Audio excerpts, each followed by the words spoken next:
주의 보혈 능력이 또다 주의 피 믿어 주의 보혈 그 어린 양의 매우 귀중한 피로다 구주의 복음을 전할 제목 보혈의 능력 주의 보혈 날마다 나에게 찬송 주니 참 놀라운 능력이로다 주의 보혈 능력이 또다 주의 피 믿어 주의 보혈 그 어린 양의 매우 귀중한 피로다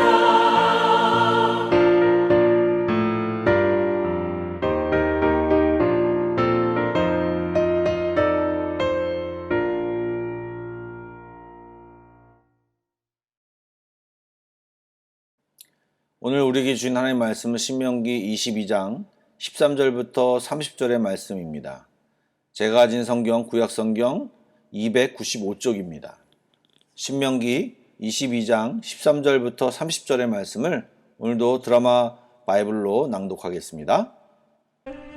누구든지 아내를 맞이하여 그에게 들어간 후에 그를 미워하여 비방거리를 만들어 그에게 누명을 씌워 이르되 내가 이 여자를 맞이하였더니 그와 동침할 때에 그가 처녀임을 보지 못하였노라 하면 그 처녀의 부모가 그 처녀의 처녀인 표를 얻어가지고 그 성문 장로들에게로 가서 처녀의 아버지가 장로들에게 말하기를 내 딸을 이 사람에게 아내로 주었더니 그가 미워하여 비방거리를 만들어 말하기를 내가 네 딸에게서 처녀임을 보지 못하였노라 하나 보라 내 딸의 처녀의 표적이 이것이라 하고 그 부모가 그 자리옷을 그 성읍 장로들 앞에 펼 것이요 그 성읍 장로들은 그 사람을 잡아 때리고 이스라엘 처녀에게 누명을 씌움으로 말미암아 그에게서 은 100세겔을 벌금으로 받아 여자의 아버지에게 주고 그 여자는 그 남자가 평생에 버릴 수 없는 아내가 되게 하려니와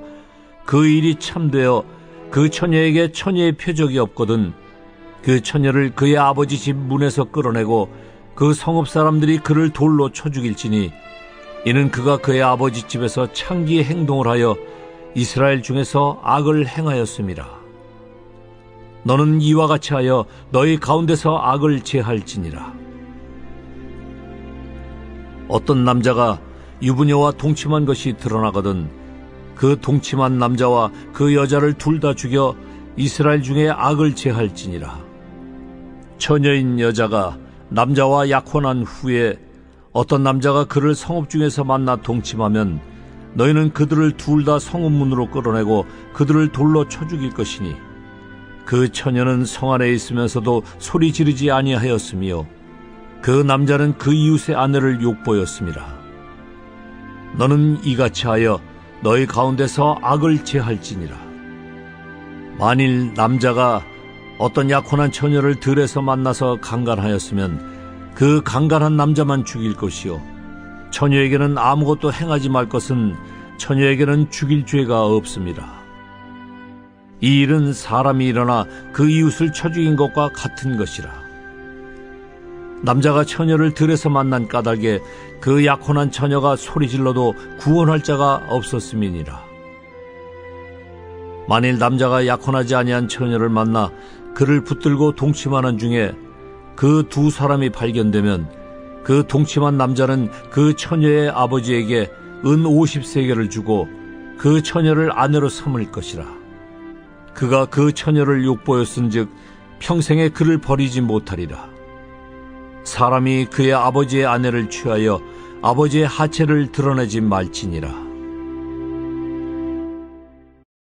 오늘 본문은 성적인 이야기, 결혼 내에서 성관계가 아닌 강간이나 다른 부정한 성관계에 대한 이야기가 다루어지고 있습니다.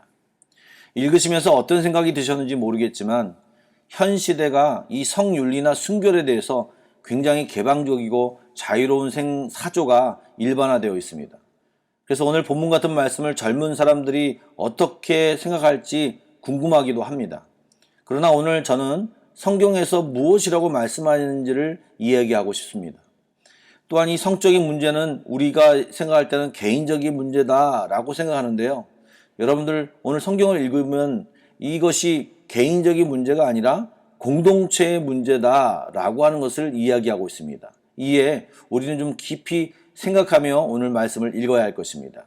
다양한 내용이 나오기 때문에 하나씩 짚어가며 이야기하기를 원합니다. 먼저 13절부터 21절까지 내용에는요, 이 어떤 남자가 아내를 맞이하여서 결혼을 했는데 갑자기 이 여인에 대해서 실증이 나는 거예요. 그런데 그렇게 실증이 났을 때 아내를 쉽게 버리는 일이 없도록 이 성경은 그런 것을 못하도록 하고 있습니다. 결혼한 후에 아내가 마음에 들지 않기 때문에 아내에게 처녀가 아니라는 누명을 씌워서 결혼을 무효화시키고 장인으로부터 지참금을 돌려받는 행위를 취하고 있는데, 이런 문제에 대하여 당사자와 그들의 가정 외에도 성읍의 장로들이 개입하여야 함을 이야기하고 있습니다. 우선 결론은요, 남자의 말이 거짓이면 공개적으로 그 남자는 매를 맞아야 하고 장인에게 벌금을 주어야 하고 그리고 평생 그 아내와 이혼할 수 없게 됩니다. 그런데 실제로 그 여인이 결혼 전에 문란했음이 드러나면 성읍 사람들은 그녀를 돌로 쳐 죽여야 한다고 가르쳤습니다. 이것은 성관계를 결혼 내에서만 이루어지도록 가르치고 있으며 그 외에 이루어지는 성관계는 악을 행하는 것임을 말해주고 있는 것입니다. 결혼은 신성한 것이고 결혼은 깨어져서는 안 되고, 이러한 결혼의 문제를 깨는 것에 대하여 공동체가 개입해서 보호해야 되는 문제임을 가르치고 있습니다. 얼마 전에 제가 설교에서도 언급한 것처럼 성적인 문란의 끝은 역사적으로 볼 때 결국 사회와 나라 전체의 근간이 무너지게 되는 상황을 초래하기 때문에 이것은 개인의 문제다, 또 시대의 흐름이다, 어쩔 수 없다라며 모른 척한다면 고스란히 그 결과가 우리에게 돌아오는 것은 시간 문제입니다. 특별히 요즘 이슈가 되는 성소수자에 관련된 법안에 대해서는 우리가 좀 더 관심을 가지고 대응해야 합니다. 그들의 인권이 중요한 것은 저도 압니다. 그들의 인권도 보호해 줘야 합니다. 그러나 그들이 하는 행동이 잘못된 것이고 문제가 많다는 것은 이야기해야 하며, 또한 이것이 잘못 결정되면 서구의 나라들처럼 우리들이 역차별받게 되는 결과를 초래하기 때문에 우리는 이 문제에 대해서 관심을 갖고 대응해야 합니다. 성경으로 돌아가겠습니다. 이렇게 이스라엘 공동체 내에서는 이 성범죄를 살인과 동급으로 생각하는 그 중범죄로 다루었습니다. 성범죄는 하나님 앞에서 이루어진 혼인의 맹세, 또 가정을 깨는 행동이기 때문입니다. 특별히 남편이 있는 여자와 동침한 여자가 있을 경우에는 둘 모두가 죽임을 당해야 했습니다. 왜냐하면 가정을 깼기 때문에 그렇습니다. 또한 약혼을 한 사람도 이 결혼한 사람과 동일하게 여겨졌습니다. 여기에 대해서 굉장히 세부적으로 설명하고 논리적이고 또 상세하게 설명하고 있는데요. 어떤 약혼한 여인이 성읍에서 강간을 당했다고 주장했을 경우에 이 여인은 무죄로 인정받기가 어려웠습니다. 왜요? 그가 소리쳐 도움을 청하였다면 성읍 내에서 그녀가 강간을 당하지 않을 수 있었기 때문에 그렇습니다.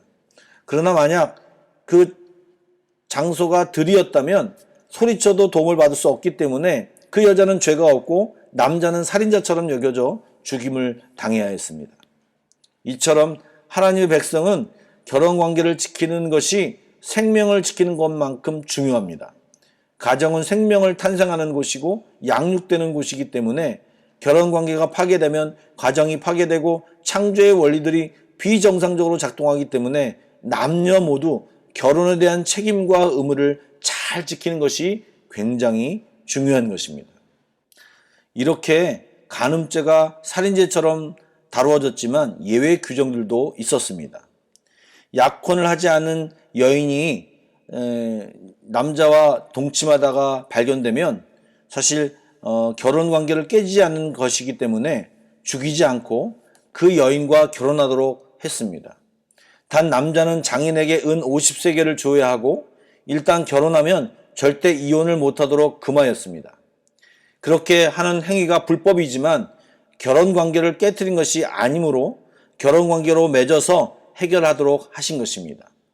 이렇게 하나님은 결혼 이외의 성관계를 금하고 그것을 저질렀을 시에는 막중한 책임과 최고의 징계를 받게 하므로 공동체 안에서 성윤리가 바로 세워지기를 원하셨습니다. 30절 말씀에 보면 하나님은 아들이 아버지의 후처를 범하는 일도 언급하면서 엄하게 금하고 있는데요. 성윤리가 엉망인 나라를 끝을 보면 이러한 일들이 흔하게 나타나는 것 중에 하나가 바로 아버지의 아내를 범하는 일들이 나타나는 것입니다. 이러한 성적인 문제, 성적인 타락은 그 자체도 문제이지만 이것이 가정과 사회를 파괴하고 또 우리의 영혼의 타락을 가져오게 됩니다.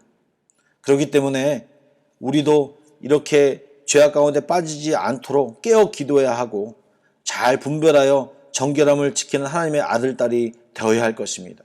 우리 이 시간 기도하기 원합니다. 다 같이 기도하시겠습니다. 사랑의 주님, 세상 속에 만연된 성적인 타락과 다양한 풍조가 또한 사상들로 인하여 우리가 하나님 말씀 위에 서서 나아가는 것이 점점 힘들어지고 있습니다. 주님, 말씀으로 무장하게 하여 주시고 성령의 충만함으로 세상을 이기고 세상의 말씀을 선포하며 살게 하여 주옵소서.